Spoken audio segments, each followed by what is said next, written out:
사랑하는 여러분, 하나님의 영광 앞에 나가는 복된 주일입니다. 오늘 하나님께 예배할 때 여러분의 삶 가운데 감사와 은혜가 풍성히 흘러넘치시게 되기를 주님의 이름으로 축복합니다. 오늘 함께 나눌 말씀의 제목은 죄와 결백을 드러내는 의심의 소재입니다. 우리의 삶을 살아갈 때 우리의 삶 속에 질서가 있습니다. 교통 질서도 있고 또 사회적으로 도덕과 법이라는 규칙이 있죠. 그 질서 안에 우리가 머물게 될 때 우리는 우리에게 주어진 자유를 마음껏 누릴 수 있게 됩니다. 하나님께서 이 땅을 창조하셨을 때도 창조의 질서를 주셨습니다. 그 창조의 질서 안에 우리가 순종하며 나갈 때 우리가 영적인 자유를 누릴 수 있게 되죠. 오늘 말씀에는 하나님의 창조의 질서가 들어있는데요. 어떤 말씀 주셨는지 우리 기대함을 가지고 말씀 앞으로 함께 나아가겠습니다.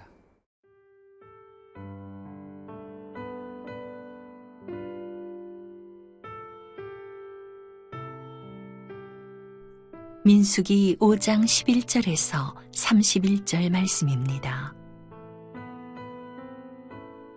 여호와께서 모세에게 말씀하여 이르시되 이스라엘 자손에게 말하여 그들에게 이르라. 만일 어떤 사람의 아내가 탈선하여 남편에게 신의를 저버렸고 한 남자가 그 여자와 동침하였으나 그의 남편의 눈에 숨겨 드러나지 아니하였고 그 여자의 더러워진 일에 증인도 없고 그가 잡히지도 아니하였어도 그 남편이 의심이 생겨 그 아내를 의심하였는데 그의 아내가 더럽혀졌거나 또는 그 남편이 의심이 생겨 그 아내를 의심하였으나 그 아내가 더럽혀지지 아니하였든지 그의 아내를 데리고 제사장에게로 가서 그를 위하여 보릿가루 10분의 1 에바를 헌물로 드리되 그것에 기름도 붓지 말고 유향도 두지 말라. 이는 의심의 소재요 죄악을 기억나게 하는 기억의 소재라. 제사장은 그 여인을 가까이 오게 하여 여호와 앞에 세우고 토기에 거룩한 물을 담고 성막 바닥에 티끌을 취하여 물에 넣고 여인을 여호와 앞에 세우고 그의 머리를 풀게 하고 기억나게 하는 소재물 곧 의심의 소재물을 그의 두 손에 두고 제사장은 저주가 되게 할 쓴 물을 자기 손에 들고 여인에게 맹세하게 하여 그에게 이르기를 네가 내 남편을 두고 탈선하여 다른 남자와 동침하여 더럽힌 일이 없으면 저주가 되게 하는 이 쓴 물의 해독을 면하리라. 그러나 네가 내 남편을 두고 탈선하여 몸을 더럽혀서 내 남편 아닌 사람과 동침하였으면 제사장이 그 여인에게 저주의 맹세를 하게 하고 그 여인에게 말할지니라. 여호와께서 네 넓적다리가 마르고 네 배가 부어서 네가 네 백성 중에 저주거리 맹세거리가 되게 하실지라. 이 저주가 되게 하는 이 물이 네 창자에 들어가서 네 배를 붓게 하고 네 넓적다리를 마르게 하리라 할 것이요 여인은 아멘 아멘 할지니라. 제사장이 저주의 말을 두루마리에 써서 그 글자를 그 쓴 물에 빨아 넣고 여인에게 그 저주가 되게 하는 쓴 물을 마시게 할지니 그 저주가 되게 하는 물이 그의 속에 들어가서 쓰리라. 제사장이 먼저 그 여인의 손에서 의심의 소재물을 취하여 그 소재물을 여호와 앞에 흔들고 제단으로 가지고 가서 제사장은 그 소재물 중에서 한 움큼을 취하여 그 여자에게 기억나게 하는 소재물로 제단 위에 불사르고 그 후에 여인에게 그 물을 마시게 할지라. 그 물을 마시게 한 후에 만일 여인이 몸을 더럽혀서 그 남편에게 범죄하였으면 그 저주가 되게 하는 물이 그의 속에 들어가서 쓰게 되어 그의 배가 부으며 그의 넓적다리가 마르리니 그 여인이 그 백성 중에서 저주거리가 될 것이니라. 그러나 여인이 더럽힌 일이 없고 정결하면 해를 받지 않고 임신하리라. 이는 의심의 법이니 아내가 그의 남편을 두고 탈선하여 더럽힌 때나 또는 그 남편이 의심이 생겨서 자기의 아내를 의심할 때에 여인을 여호와 앞에 두고 제사장이 이 법대로 행할 것이라. 남편은 무죄할 것이요 여인은 죄가 있으면 당하리라. 오늘 본문의 내용은 소위 의심의 법이라는 것에 관한 내용입니다. 남편이 아내가 불륜을 저질렀다라고 의심이 되고 판단되었을 경우 이 아내와 함께 제사장 앞으로 나아가게 됩니다. 아내는 제사장 앞에서 맹세를 하게 되고 이 제사장이 주는 물을 먹게 되죠. 만약 이 아내가 죄가 있다면 다리가 마르고 배가 붓게 되는 그런 형벌을 받게 될 것이라고 합니다. 이 의미는 이 여인이 다시는 자녀를 낳을 수 없게 되는 저주를 받겠다라고 하는 것이죠.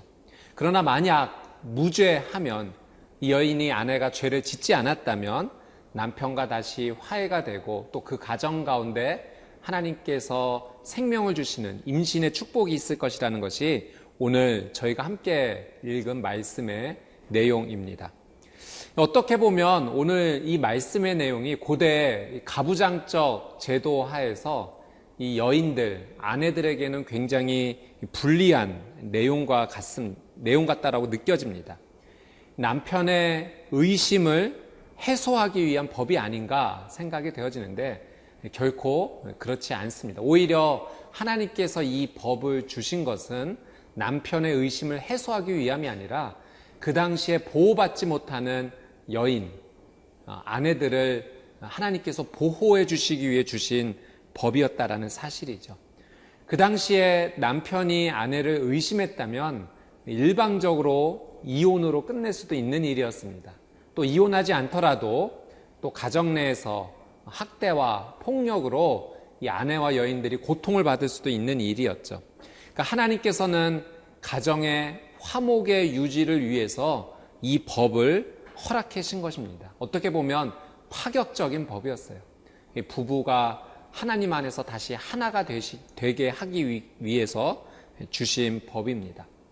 왜 이 법이 이 당시에 필요했는가? 당시 이스라엘 공동체는 가나안 땅을 향해 나아가기 위해서 그 공동체가 다시 재정비하는 바로 그런 시기였습니다. 공동체가 가나안 땅을 향해 나가기 이전에 먼저 하나님께서는 가정이 분리가 되어지는 것을 원치 않으셨죠. 가정이 무너지면 공동체도 함께 무너지기 때문에 그렇습니다. 예전에 하버드 대학교의 한 교수님께서 가정과 문명이라는 책을 내셨는데 역사적으로 반복되는 사실이 한 가지 있었다고 합니다. 그것은 가정이 무너질 때 그 당시에 문명도 함께 무너졌다라고 하는 사실입니다. 여러분, 가정은 너무나 중요합니다. 가정을 지키지 못하면 그 사회가 무너지고 그 역사 가운데 공동체와 문명이 함께 무너질 수 있게 된다는 거죠.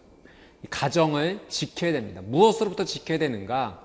죄악이 이 가정 가운데 들어오지 않도록 지켜야 됩니다. 특별히 남편과 아내 사이의 부부 관계가 깨어지지 않도록 상호 간에 서로 노력을 해야 된다라는 사실이죠. 부부 간의 이 신뢰와 하나됨을 위해서 세 가지 정도 여러분에게 권면의 말씀을 드립니다. 첫 번째는 남편과 아내 사이에 거짓이 들어와서는 안 됩니다. 숨기는 것이 있어서는 안 된다는 거죠. 남편이 아내에게 숨기는 것, 아내가 남편에게 숨기는 것, 그것이 어떤 일이든 부부 사이에서는 거짓에 가로막는 것이 없어야 됩니다. 재정과 또 마음과 삶 가운데 남편과 아내 가운데 모두 투명하게 비춰지는 귀한 삶이 되시기를 축복합니다. 두 번째는 부부 사이에 서로 훔치는 것이 없어야 됩니다. 훔친다는 것은 내가 노력하지 않고 가져간다는 것이죠. 남편을 위해, 아내를 위해 쓰는 시간을 사용하지 않는다면, 또 사랑하는 가족을 위해서 그 사용되어질 물질과 또 여러 가지 귀한 것들이 서로를 위해 사용되지 않는다면 그것이 바로 가정의 소중한 것을 훔치는 것이 될 수 있다는 사실을 우리는 기억해야 됩니다. 하나님께서 가정으로 묶어주셨을 때 서로를 위해 헌신과 또 손을 붙잡아주고 도울 수 있어야 된다는 것 우리는 꼭 기억해야 됩니다. 세 번째는 꽃이 물을 얻게 될 때 그 생명이 유지되는 것처럼 가정이 아름답게 유지되기 위해서는 서로를 향한 칭찬과 격려가 끊이지 않아야 되죠. 특별히 남편과 아내 사이에 칭찬과 격려의 물이 계속 흘러갈 수 있도록 하시기를 부탁을 드립니다. 부부는 일방적인 관계가 아닙니다. 서로 상호 간에 흐르는 신뢰가 있어야 되죠. 오늘 본문에 나온 남편의 의심은 물론 남편의 잘못된 생각일 수도 있지만 아내가 그 신뢰를 주지 못했던 모습도 분명히 남아 있을 것입니다. 서로 상호 노력해야 된다는 사실을 기억하면서 우리의 가정을 하나님께 올려드리고 가정을 지키는 그런 복된 삶이 되시기를 주님의 이름으로 축복합니다.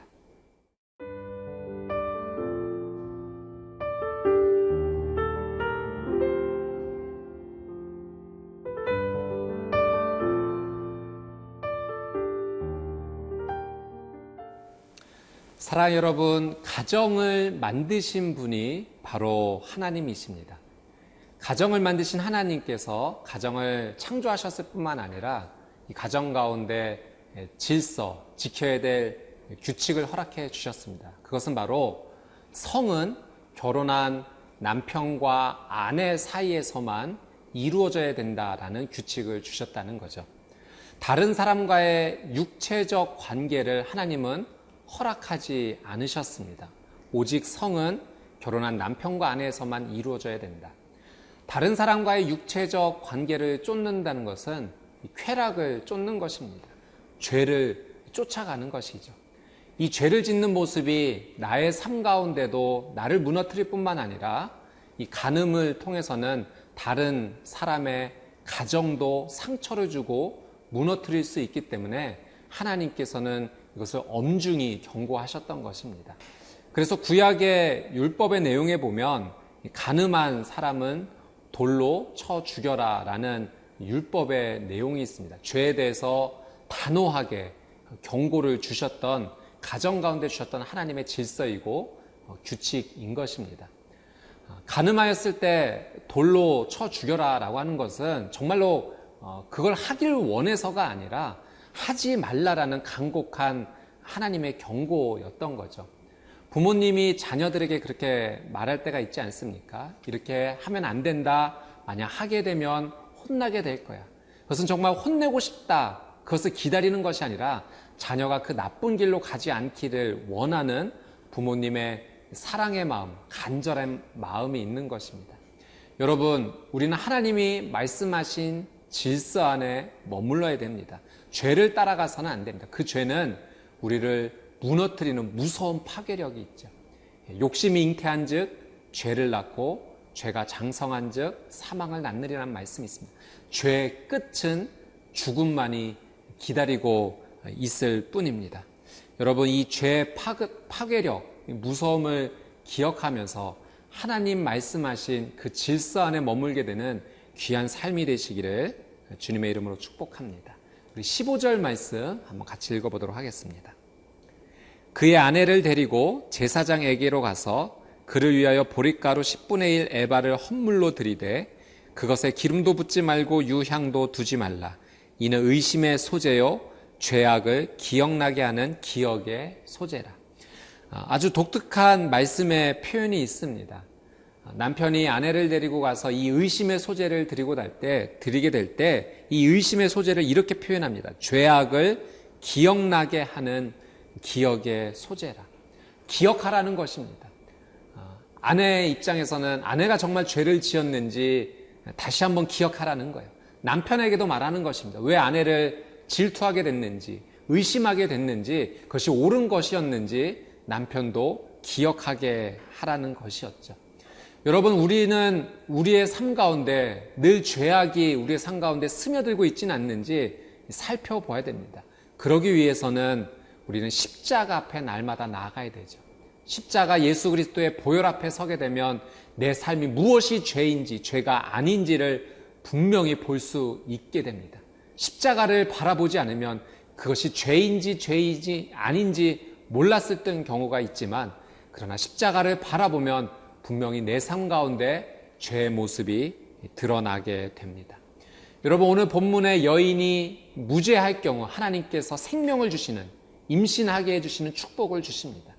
마찬가지입니다. 우리가 예수 그리스도의 십자가 앞에 나가 우리의 죄를 기억하고 주님 앞에 자복하면, 엎드리면 하나님은 그 죄를 용서해 주시고 우리의 삶 가운데 놀라운 생명을 주십니다. 죄를 기억하지 않고 죄를 짓게 되면 죽음에 머물지만 회개하며 생명을 누릴 수 있다라는 십자가를 붙잡아야 되는 이 귀한 말씀을 붙잡으며 오늘도 예수님과 함께 승리하는 복된 하루가 되시기를 주님의 이름으로 축복합니다. 함께 기도하겠습니다. 참 좋으신 하나님, 저희의 삶 가운데 귀한 가정을 허락해 주셔서 감사합니다. 귀한 가정이 죄에 물들지 않고 오직 예수 그리스도의 십자가를 붙잡는 가정이 되게 하여 주사 하나님 앞에 거룩함으로 일어서는 귀한 우리의 공동체가 되게 하여 주시옵소서. 감사드리며 예수님의 이름으로 기도드리옵나이다. 아멘.